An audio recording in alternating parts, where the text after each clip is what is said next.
The story begins under a brooding sky as five strangers, each carrying their own secrets and motivations, converge upon the foreboding gates of Bloodworth Manor. The invitation that brought them here was unsigned, its message cryptic yet compelling. Each recipient had a reason to answer the call, though none truly understood what awaited them.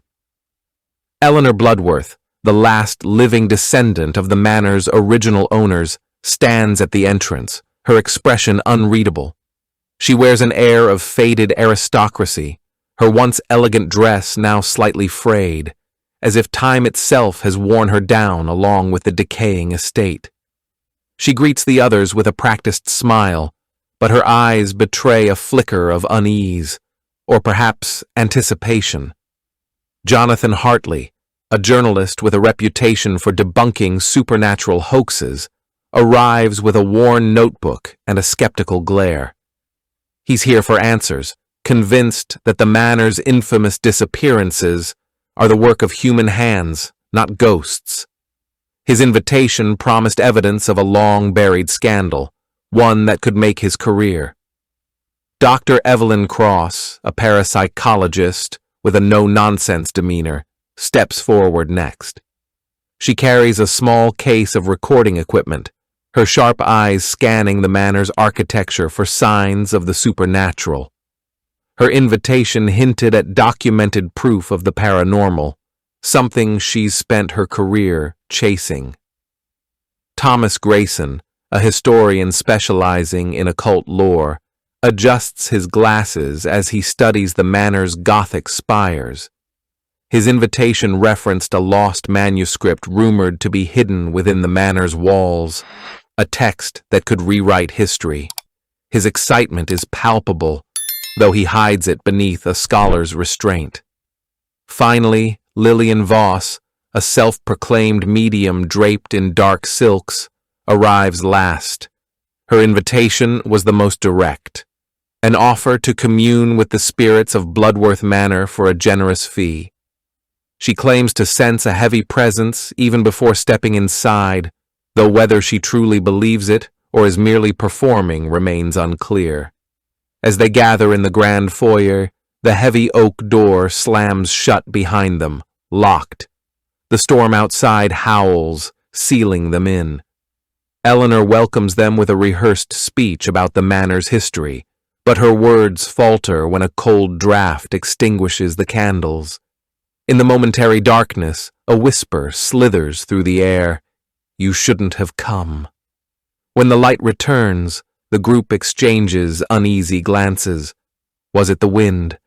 A trick of the mind? Or something far worse? The invitation, they realized too late, was not an offer. It was a lure.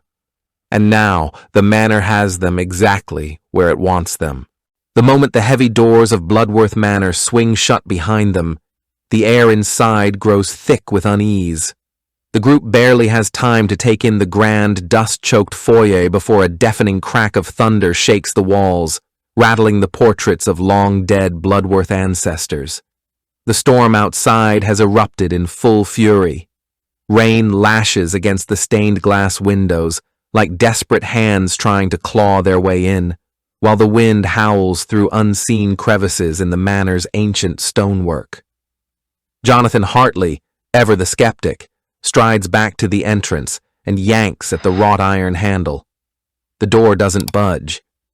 He tries again, harder this time, his jaw tightening. "It's locked," he mutters, more to himself than the others.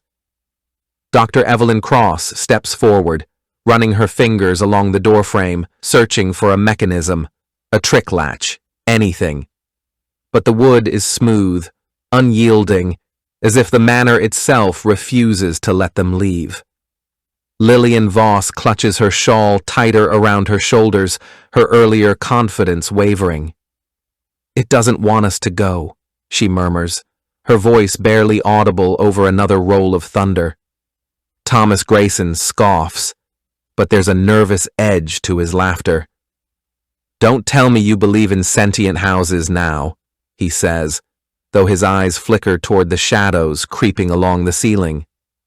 Eleanor Bloodworth stands apart from the group, her expression unreadable. She doesn't seem surprised by the locked door, only resigned. "The storm always gets worse before it gets better," she says cryptically, before turning and leading them deeper into the manor. The others have no choice but to follow, their footsteps echoing too loudly in the cavernous hall. As they pass a towering mirror, Jonathan catches a flicker of movement in the glass, a figure standing behind him where no one should be. He whirls around, but the hallway is empty. "Did anyone else see that?" he demands, but the others shake their heads, exchanging uneasy glances. Then the lights flicker once, twice, and go out entirely. In the suffocating darkness, a child's laughter rings out, high and mocking, before being swallowed by the storm. When the candles sputter back to life, the group finds themselves standing closer together, as if drawn by instinct. The manor no longer feels like a building. It feels like a living thing, watching, waiting. And outside, the storm rages on, sealing them inside with something far worse than the rain. The drawing room of Bloodworth Manor feels like a mausoleum, cold, still, heavy, with the weight of unseen eyes. The storm still batters the windows, but the air inside is unnaturally silent, as if the house itself is holding its breath. Lillian Voss has convinced the group to participate in a séance, her earlier unease now masked by a performer's confidence. She lights a circle of black candles, their flames casting long, trembling shadows across the faces of the others. Jonathan Hartley watches with folded arms, his skepticism etched into the tight line of his mouth. "This is a waste of time," he mutters, but he doesn't leave. Even he can't deny the creeping dread that has settled over them since the doors locked. Dr. Evelyn Cross adjusts her recording device, her scientific curiosity warring with her growing unease. Thomas Grayson leans forward, intrigued despite himself, while Eleanor Bloodworth sits rigidly, her hands clasped so tightly her knuckles whiten. Lillian begins the ritual, her voice dropping into a low, hypnotic chant. "Spirits of this house, we call to you. Show us your presence. Speak to us." The candles flicker, though there is no draft. Then, the temperature plummets. Breath mists in the air and the circle of light seems to shrink, pressing in around them. A voice answers. It doesn't come from Lillian. It comes from everywhere and nowhere, a whisper that slithers between the walls and into their minds. "You should not have come." The same words from the foyer, but now they are unmistakable, undeniable. The planchette on the table between them jerks to life, scraping across the board to land on a single word: Watcher. Lillian's composure cracks. This isn't part of her act. "Who are you?" she demands, her voice trembling. The response is immediate. The candles snuff out all at once. In the darkness, something brushes against Jonathan's shoulder. He recoils, but when the light returns, there's nothing there. Then, the spirit speaks again, its voice a chorus of suffering. "One of you is already dead." The words hang in the air, thick with implication. The group turns to one another, suspicion flaring. Who among them isn't what they seem? Before anyone can speak, the séance table flips violently, sending candles and instruments clattering to the floor. And in the chaos, as the others scramble back, Thomas Grayson vanishes. One moment he's there, his face frozen in shock. The next, the space where he stood, is empty. No sound, no struggle, just gone. The remaining four stare at the spot, the truth crashing over them. Whatever is in this house, it's not playing games. And they're next.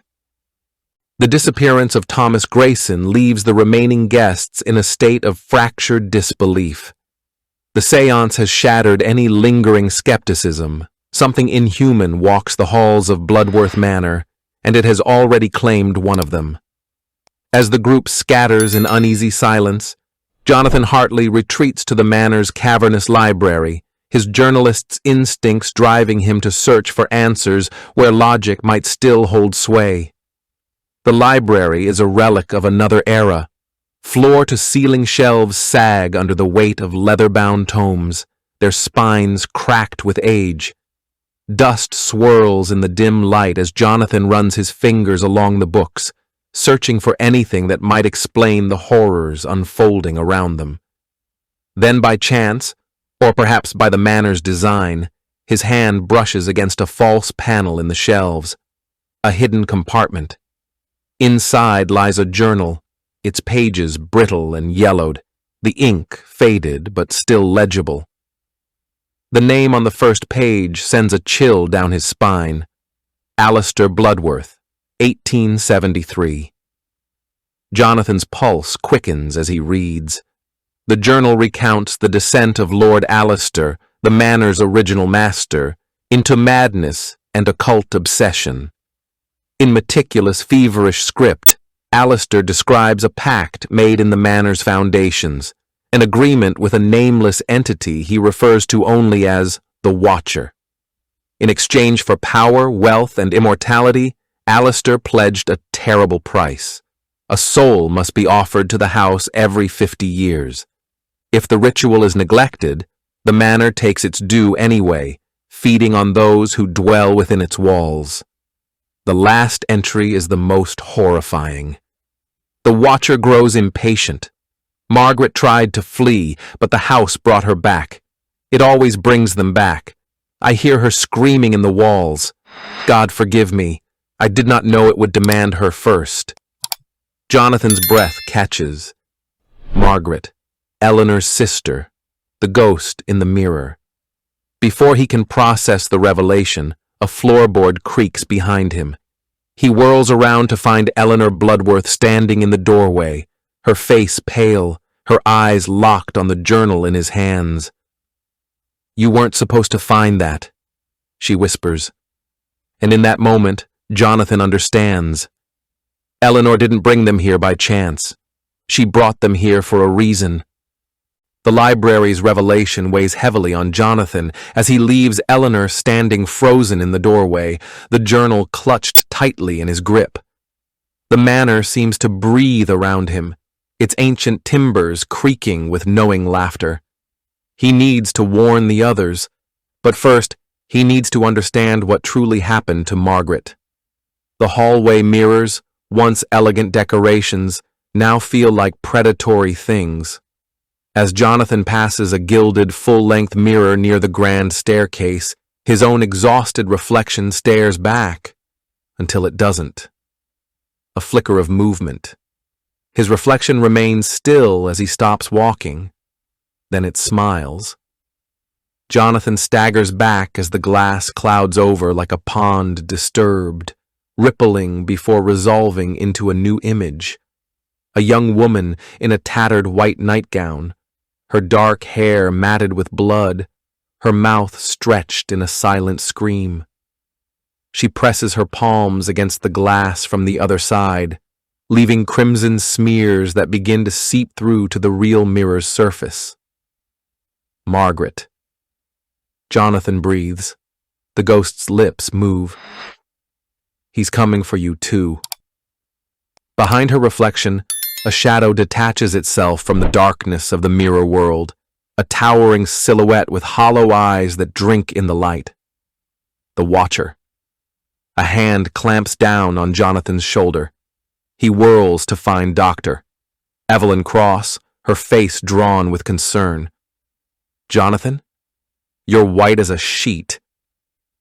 He turns her toward the mirror, but it shows only their normal reflections now. The blood is gone. The ghost is gone. But the coppery scent of blood lingers in the air. Evelyn doesn't see what he saw, but she can't deny the smell. We need to get out of this house, she whispers. Now. As they hurry away, neither notices the way their reflections remain behind in the mirror for just a heartbeat too long before fading away.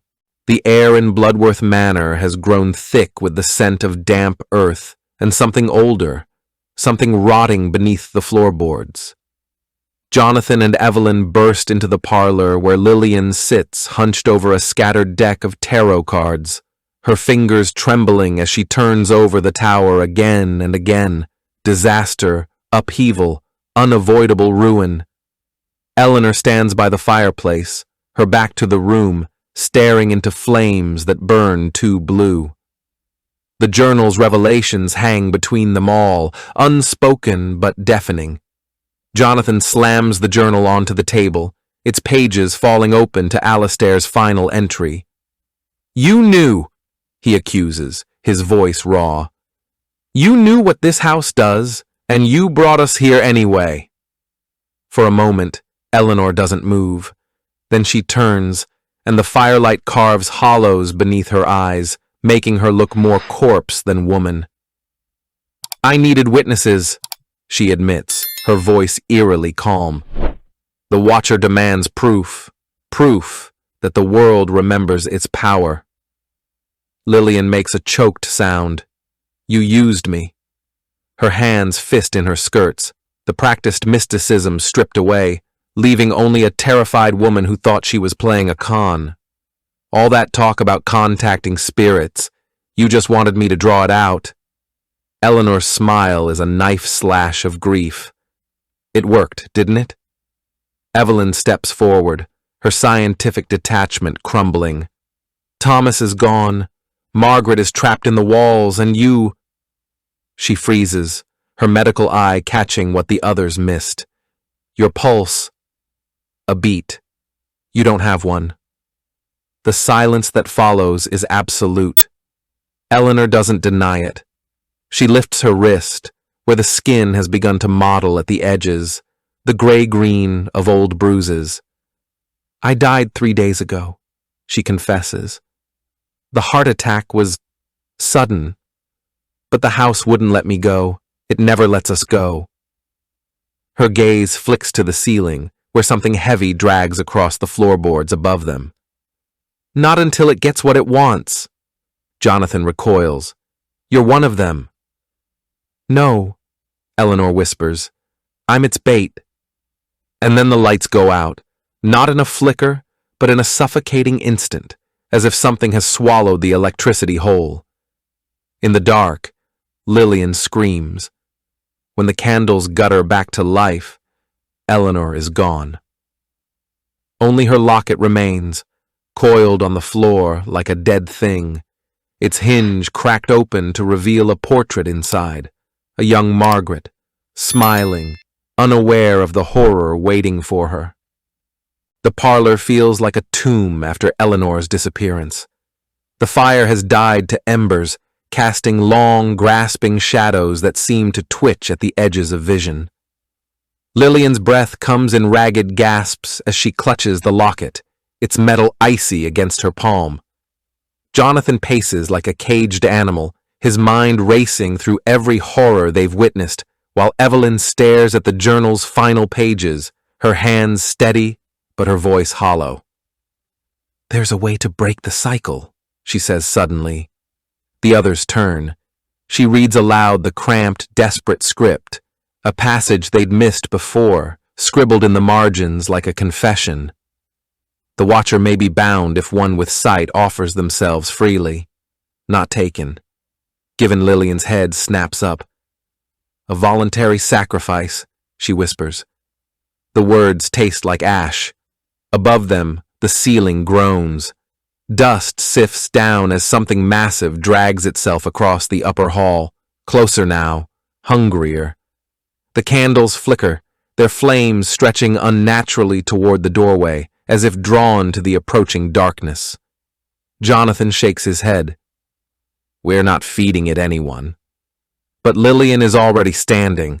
The fraud medium who faked every seance, every ghostly whisper, now wears an expression of terrible clarity. "I'm the only one who fits," she says. "One with sight. It doesn't mean real power. It means someone who claimed to see." A hysterical laugh bubbles up. "All this time I thought I was lying." The temperature plummets. The door slams shut. And then the watcher steps into the room. It wears Thomas's face, but wrong. The jaw unhinged too wide, the eyes voids that swallow the light. Its voice is a chorus of the dead, Margaret and Eleanor and countless others, all whispering at once. Time to choose. Lillian doesn't hesitate. She steps forward, the locket clutched to her chest.